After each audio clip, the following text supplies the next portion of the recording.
What's going on? What's going on, people? How you doing? Welcome to another episode of the Facts Project. I am your host, James Grandmaster Facts Boyce. Today's a little different. Today is something special that I want to get into because on the happenings of basically this weekend with Mortal Kombat coming out, it's a little mixed. It's a little mixed as to how we feel towards the movie. I happen to see it. I have my thoughts. I have my reviews. But I more so have a broad generalization of how I think that this weekend just basically personified itself. And let's just talk about the movie at first. All right, so there was a lot of hype behind this. A lot of hype. And to put it plainly, I was I was with it. I was built up to the hype. I was pretty much trying to just get on board with exactly what's happening. For one, we're talking about Mortal Kombat. Probably one of the, if it's not within your top 3 fighting games of all time, it should be. Between myself, it's Street Fighter, Mortal Kombat, and Tekken. Like Street Fighter is probably still number one to me. Then it's Mortal Kombat. Then it's Tekken. Like those are the dominant 3. As far as video games are concerned, it's a classic. You know, so when I and if I put it plainly, I remember when the video game came out and how popular the video game was. I mean, goddamn, it allowed for the camaraderie around the hood to basically just go down because everybody was going over everybody's house to see who could whoop anybody's ass and just do damage on any given day. After school, weekends, after football practice, before track practice, uh, regardless, it was going down. But let's talk about what it meant when it was first adapted into a movie. So I believe, and I have to look this up. I'm going to say it was 1995 was when the first Mortal Kombat was brought into a movie form, and the only person I believe that I knew from the movie was the gentleman from Highlander who played Raiden, Christopher Lambert. Yes. All right. So Christopher Lambert played Raiden, and it was like, oh my God, like it was 1995. All right. So 1995, I'm definitely in my mid-teens. And I remember taking a crew to go see Mortal Kombat for the first time. And might I say that the soundtrack can still resonate in my mind because it is one of the illest soundtracks ever. It's that high techno house fucking soundtrack, but it was like beautiful during like the fight scenes and everything. So a lot of things happened in there because at that time there was so many like action choreography films at, it was evident that this was going to take place in this movie. I remember the Johnny Cage Scorpion fight being the standout fight in this movie. I remember the reveal of Reptile because if anybody remembers from the video game, Reptile was he was a secret character in the beginning. And then when he got put into this movie and you saw him moving through camouflage through the first time, and then they pull him out of the wall and then he becomes Reptile, which is he almost just like looks like has the same uniform as Sub-Zero and Scorpion, but he's just shown in green. And his reveal was dope. The Scorpion Johnny Cage fight, all the scaffolds and everything is pretty much like Scorpion's lair. And Johnny Cage is the cocky one with all the one-liners and saying all the stupid shit, but he's funny. And Scorpion is 2 parts in this fight stand out. One, there was one part, they looked like they were beating the fuck out of each other. But there was one part where Johnny Cage got dropped and Scorpion was stomping the shit out of him. And I remember people in the theater going, yo, like going loud and saying, oh shit, he's stomping the fuck out of him. But it ended. Of course, Johnny Cage wins that fight, and then it ended with the signed autograph by Johnny Cage and everything, just like the video game, which was cool as fuck.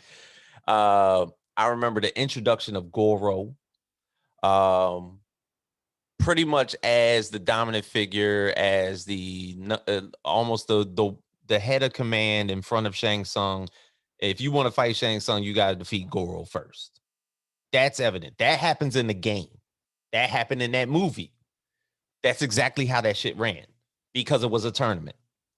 So when Johnny Cage played, had to go up against Goro, he did the splits, gave him the one to the hot kazoos, and of course ended up dropping Goro out of off of the cliff and everything like that. That was the end of that film. You know what I'm saying? Luke Kang. I was about to say Luke Cage, but Liu Kang was the heart of the movie. Princess Katana was pretty much the spy from within. Raiden, of course, was the protector, as he usually is. And the introduction to Scorpion and Sub-Zero were pretty much in terms of they were mortal enemies once, but now they are slaves of Shang Tsung and they fight for Otherworld. Right? And pretty much that's how the movie went. It was a tournament. Liu Kang wins the tournament. Boom. Everybody lives happily ever after. We get to this movie. And these are the things that I have a problem with because, of course, that's 1995. So we're talking about 26 years ago. 26 years ago. And note, there was a second Mortal Kombat movie, Annihilation. So, and no, we're probably not even going to go there because this was during the time where we had Mortal Kombat 2 and 3, and it was a bunch of new characters. They tried to like throw all the characters together in one movie, and it just didn't work. Right. So we get this movie, 2021, brand new Mortal Kombat movie. It's going to be rated R. So you're finally going to get the blood and gore that you were expecting. So you're excited. A rated R Mortal Kombat movie. Oh shit. Like this is going to be dope. Like how can you not fall in line with the hype?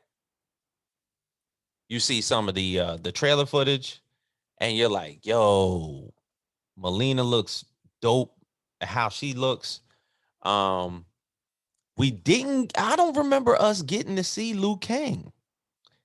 I remember seeing like the character design for Kung Lao. I remember seeing who was involved in. I remember seeing a lot of Mekhi Brooks as Jax. I remember seeing him, and you saw a lot of Scorpion and Sub-Zero.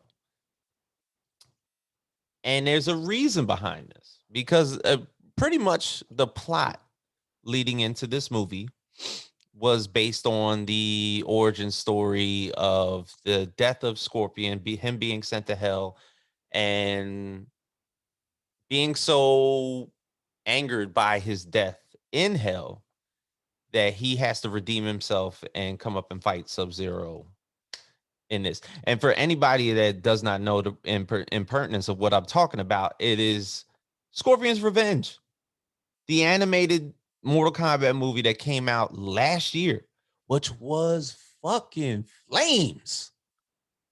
It was flames. That was an amazing animated movie.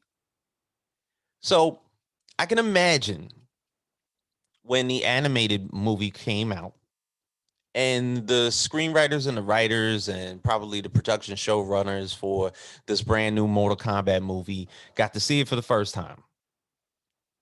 Well, like, they might have been knee deep in their script. They might have looked at it and be like, yo, we got to do some rewrites. This shit is dope. So much so that they left out pretty much what makes Mortal Kombat Mortal Kombat. And that is the tournament. You forgot to put the tournament in Mortal Kombat. It's a tournament. It's the whole reason for this. Now, what they did with Scorpion's Revenge was that they took the lore of Scorpion and Sub-Zero being mortal enemies and devised a dope ass script around that with just those two characters. And that made for an excellent film. But when you do Mortal Kombat as a whole with all the characters involved, whoever you want to put in there, don't put too many. Don't do what Mortal Kombat 2 Annihilation did. That shit was berserk. Like it didn't even make sense. Like some of the scenes just was out of whack. The introduction of Baraka, Shao Kahn, Jesus Christ. Don't put actors in there that do not have martial arts training. If you do not have people that can do choreography well enough to make for a dope ass fight scene, do not put them in there. So we get down to it, and I find out that Sub-Zero in this brand new movie is my man from the Raid. He was the brother, the cop that got killed. Excellent martial artist. And no, he's probably the best part of this whole movie. Because when Sub-Zero shows up, shit, they're more scared of him than they are of Shang Tsung. Shang Tsung just held like a couple motherfuckers up. He killed Kung Lao. You know, I think that was the only like death of one of the heroes in the story. But like when they saw Sub-Zero coming, motherfuckers was out. It's like Debo coming to the neighborhood. Like as much as I want to be persistent to the fact that the storyline is supposed to be about the most evil person in the story being Shang Tsung, Sub-Zero punked everybody. The Liu Kang, who is generally the heart of the storylines, whether you want to call it lore or not, because it is a video game, but his depiction was way off. For one, it seemed as though Liu Kang could not fight. Like he had powers. He could throw his little flames. He could draw his fire dragon, but it almost seemed like he couldn't fight, which is weird. You know, they introduced Cabal, which Cabal was not introduced in any of the Mortal Kombat films, and yet Cabal seemed like he was trashing Liu Kang. Liu Kang. I'm about to call him Luke Cage again, but Liu Kang. It didn't make sense. None of it did. You know, the origin of these birthmarks, where the only way that you could provide yourself passage in the other world and to fight in the tournament in the first place was to have these birthmarks. Okay, I can live with that. It's odd, but I can live with it, right? And you know, the fact that they are looking for each other, not necessarily knowing why they're looking for each other. Jax is looking for Cole Young. So we get introduced to Cole Young, MMA fighter, not a great MMA fighter, but he was like a few years ago and everything like that. And so Cole Young is not a character in Mortal Kombat. They decided to basically, through screenplay and movie magic, create a brand new Mortal Kombat character. And there was a lot of like theories out there that maybe Cole Young is Johnny Cage. And if you watch the movie at the end, there might be some sort of hint towards that. Or is he going to meet him? Don't know. But Cole Young turns out to have be a descendant of Scorpion. And he has to figure out what his power set is. The same as a lot of them.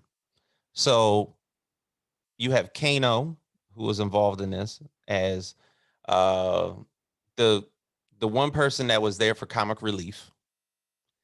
And you have Cole, you have Sonya, and you have Jax. And Jax is already pretty much like working into himself because he's been debilitated by Sub-Zero to the point where his arms have now been frozen the fuck off, and he's got to get some metal ones, which we know from the video game is pretty much what's going to happen. But to get back to it, the writing is sloppy. The writing is sloppy because there is no tournament, unfortunately. And I almost forgot what the plot was. Like, okay, because Shang Tsung referenced it. He referenced it. He basically brought up the fact that Otherworld has won 9 straight victories. If they win the 10th straight victory, Otherworld gets to basically take over the realm of Earth in the name of Shao Kahn, and all hell is going to break loose on Earth. I get that part. I get it. I totally get it, because that's a part of the video game. That's exactly what happens. You know, that's the reason for the tournament in the first place. But yet, we didn't even get there. We got everybody basically getting their powers. There was more deaths than fights. So that seemed a little bit off. But this is the thing. Regardless of what I'm saying and the reviews that are coming out, which the majority of them are negative, and there's a bunch of good ones. Regardless of what we're saying, it's the #1 movie in America right now for the weekend. It's probably bolstering a lot more viewership on HBO Max than King Kong versus Godzilla did as of right now. And this is fact. So it's pretty much going to earn a sequel. So are you allowed to have a bad movie in pertinence to the sequel? If it does well financially, you're probably going to get that, and you have the chance to make it up. I know for one thing, they need to bring back whoever was playing Melina as Princess Katana. Because Lord, oh Lord, without them teeth, I mean, and everything. I've seen Sissy Stringer, I believe her name was. Ooh, Lord. But the main topic and what I wanted to get into today is, what do we expect from our video game adaptations? It's not going to give you, and no, I'm getting this from my fellow party nerd, Jorge Vergara, who basically said it is not going to give you Oscar-winning cinematography or the best acting possible. I get that. But the thing is, if we talk about video games as a whole, when they get adapted into film, oftentimes we're going to get disappointed, because it's not there for the dialogue or anything like that. It's just there to entertain you. That's it. So all it's there to do. It's there to just entertain you. You go on about your day. You do your little oohs and ahs and oh shit, and that's it. That's the balance of your day. I expected that when I went to go see King Kong versus Godzilla. When I saw King Kong versus Godzilla, I was like, okay, look, fuck whatever the humans are saying. I'm only here for the fights, right? When I go see Mortal Kombat, I could give a damn what the plot is. I just want to see good fights. And the thing is, with this last movie, I didn't see good fights. I saw some fatalities that made me do the ooh, ah, but I was like, where's the fights? The choreography in a lot of these joints would subpar, very subpar. And I didn't find myself interested whatsoever in the fights. I didn't find them that interesting at all. But back to video game adaptations. Let's talk about some old ones. Street Fighter. Remember that one? Jean-Claude Van Damme. Raul Julia as M. Bison. Wasn't my cup of tea. All right. Double Dragon. Oh, good God. Okay. The Tekken live action. There was a Tekken live action. I don't know if a lot of people noticed, but yes, there was a Tekken live action movie. And it was horrible. Beyond horrible. Super Mario Brothers, one of the illest franchises known to man in video games, had a movie. Bob Hoskins, John Leguizamo, Dennis Hopper as King Koopa. Jesus Christ. Why? Rampage with The Rock. Another one. Why? Doom with The Rock. Why? I want to. Like I really want to, but it's like when video games get adapted into film, I struggle. I struggle to put myself in a place where I know I'm going to be entertained, or is it just going to be a horribly bad film? And I wonder why. Because you're not going to get. Let's just put it this way. Let's put it this way. You're not going to get the same type of divulged source material that you get from comic books, that you get from literature, that you get from other movies that are basically out there. There's not a lot of backstory in a lot of the characters. The most that you would get, and the thing is, it's getting better in video games. Yeah, if you remember from like Mortal Kombat and Street Fighter and everything, if you won with a certain character, you pretty much got like in almost like a forward from a book as far as like what that person is going to do now that they won the tournament. And that was it. That's all you got. Like the storylines that you get for like Resident Evil. There's a reason that Resident Evil had like 7 movies, because there was so much interest in the Umbrella Corporation and storylines that were fitting throughout the video games that it made up for a lot of plot, to the point where you can make a lot of film out of that. And it got made a lot. Mila Jovovich probably made millions of dollars, because you want to know why? Because they stuck to the script. They entertained the fuck out of y'all. They made their money, and then they made another one because they knew they would make money if they just did the Michael Bay thing. They just throw some bombs over here, some fireworks over here. Let's get some zombies going, zombie Doberman pinchers, and some evil ass motherfuckers in suits, and just keep it funky. And that's it. That's all they had to do for Resident Evil. No plot, no nothing whatsoever. To be honest, there's some video game adaptations I like. I love the first Mortal Kombat movie. I do. It's cheesy, but I love it. Silent Hill. I don't care what anybody says. I love that shit, because Silent Hill had a storyline to back up the movie.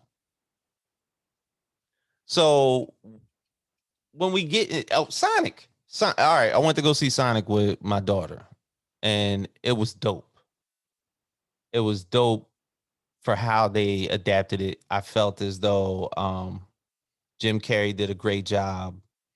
Not really too keen on Jim Marsden, but that was a good movie, and they're going to do a second one, and the thing is, they didn't give you too much in the beginning, so they could give you the rest of it, give you Knuckles and Tails in the next ones. You know what I'm saying? Because you got to set your expectations low for video game adaptations. You're not going to get, this superb looking movie with like just great things. Just go there to be entertained. That's it. It's going to a boxing match, watching people fight. That's it. That's all that shit is. But to be honest, like when it does happen, I get a little weary, and that's okay.